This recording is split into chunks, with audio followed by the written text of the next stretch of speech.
I use Instagram, Snapchat, Twitter, Facebook, and LinkedIn. Yeah, I use it for my alarm, and I use reminders a lot, and I use social media all the time on my phone. I mean, I guess it's like, if I say hourly, probably like at least 2 hours, I mean, on my phone, just like at the dinner, like even at like lunch tables or in Phelps. Oh my word, I think that I probably use it too often, but I use it to track my calendar, to make sure that I'm on time for things, while it also gives me notifications, so that's helpful. But seeing what's coming up next, and I'm definitely using it to check social media, like Instagram mostly, and then also emails. I think I feel stress if my email inbox is over 75. I check my email a lot on my phone.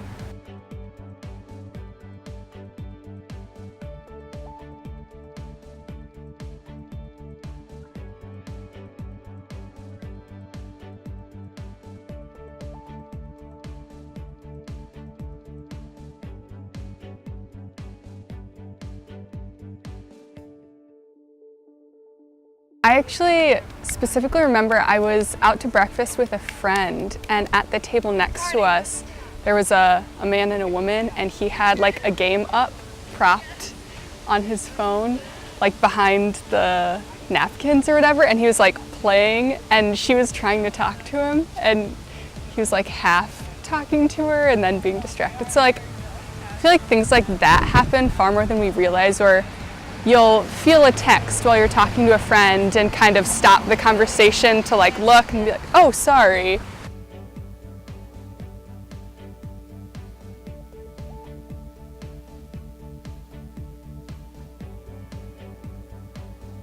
So I've worked at Hope for a while, and it has been fascinating to watch how cell phone use has shifted, well, and even laptops have just shifted the way students work, because it used to be that students would come to college and they'd bring their answering machine and their desktop computer, and now it's like so much less to carry, but it's always something that's with them. So the phone is always there, and I think with smartphones specifically, just everything that people access is different.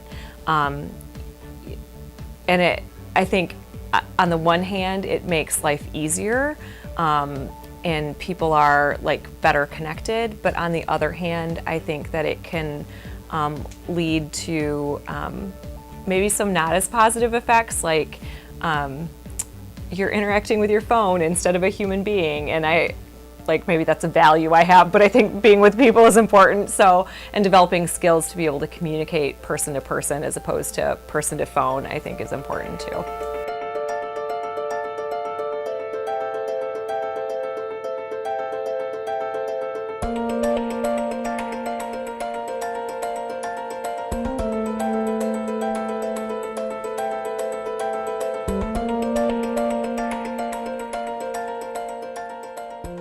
If I were a college student and I didn't have technology, I don't think I'd do as well as I do now. I mean, I think it'd be a lot different. I think it'd be harder.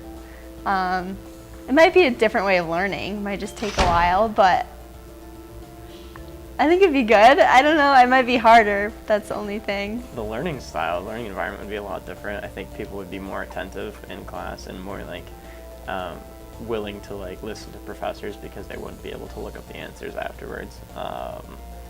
I think there would be a lot more student-to-student interaction, especially like in dorms and things like that, and there would be more activity focused around like actual actions instead of like watching something or like watching a YouTube video or whatever. So I'm a student again. I'm working on my doctorate, and so the first time I went to school, it was without technology because I'm that old.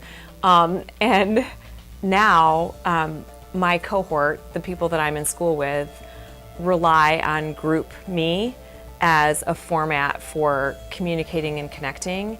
And I have some really strong feelings, love-hate relationship with GroupMe. And I have found that there are certain students that use it as a forum for complaining about everything related to class assignments and class in general. Some people who don't really engage, and then other people like me who just feel stress as a result of everybody else's experience. So like my prior student life, I wouldn't have that at all. I wouldn't know what other people were thinking unless they called me on the landline. But now it's just like ever present. What is this person in my class thinking about whatever? And that has been stressful to me. So that, like, I know I'm a different generation than college students today, but that has been a way that I have seen technology personally as a student again.